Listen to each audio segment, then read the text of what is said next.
Plano ng pamahalaan na tuluyang ipagbawal ang pagparada sa mga kalsada sa Metro Manila. Pero ang ilang alkalde, tutol dyan. Para bigyan ng mukha ang balita, Mobile Journal Ivan Tarinque. Ganito ang karaniwang sitwasyon sa ilang kalsada sa Metro Manila. Mga sasakyan nakapark sa mga daanang dapat sana'y malaya ang daloy ng trapiko. Para sa maraming motorista, dagdag pasakit ito sa araw-araw na biyahe. Sa ngayon kasi, nasa 3.6 million na mga sasakyan ang nagipagsiksikan sa mga lansangan ng Metro Manila. Kaya nais ng Department of Interior and Local Government o DILG na ipagbawal ang pagparada sa public streets buong araw mula 5 a.m. hanggang 10 p.m. Sakop nito maging mga tertiary road o mga may kitid na kalsada, pati na rin mga sasakyang karaniwang nakapark sa tapat mismo ng bahay ng may-ari. Public streets is not for private enterprise. And we consider parking a private enterprise. But it's a private car on a public street.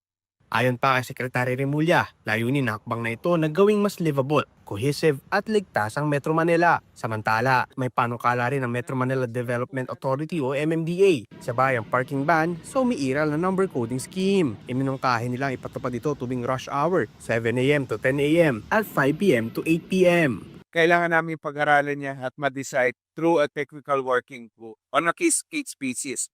Ngunit hindi lahat ng mayor sa Metro Manila ay hindi pa kumbinsido. Ayon sa ilang local officials, may mga barangay kasing limitado ang parking spaces at mahirap pa ang public transportation.